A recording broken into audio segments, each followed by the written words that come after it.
एक तरफ अवधरानी है, एक तरफ शिव के रूप में हम आप गौरी शंकर की पूजा करते हैं कि नहीं।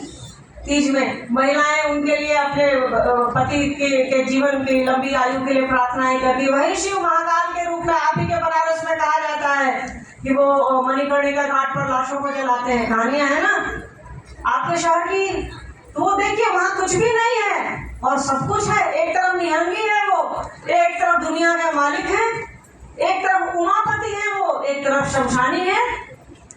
वहां सबसे ज्यादा सब कुछ है और कुछ नहीं भी है।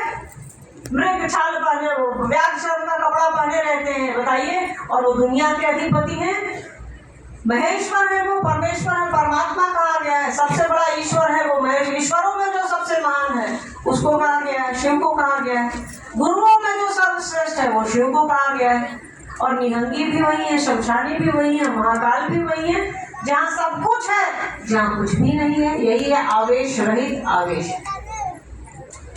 फील्ड में कुछ ऐसे पुराने गुरु भाई बहन हैं जो मेरे साहब का दर्शन करने हेतु वन में जाने से रोकते हैं, जो जाना चाहते हैं।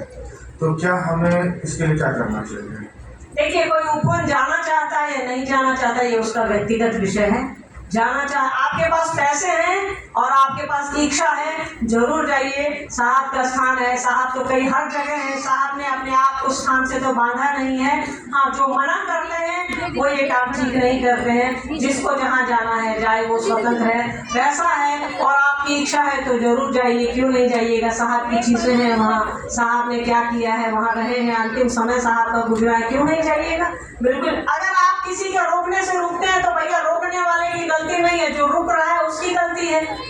साहब ने कहा है कि कोई चोर है, आप चोर के पीछे भागिएगा या अपने घर में ताला लगाइएगा? पहले घर में ना ताला लगाइएगा। आपको अगर हम रोक रहे हैं और आप रुक जा रहे हैं तो हमसे जो बड़ी गलती तो आप कर रहे हैं ना। तो कोई रोकता है तो रुकने की आवश्यकता नहीं है। इच्छा है और पैसे हैं तो जरूर जाइए, क्यों नहीं जाइएगा? रजिस्ट्रेशन करने से भी रोकते हैं।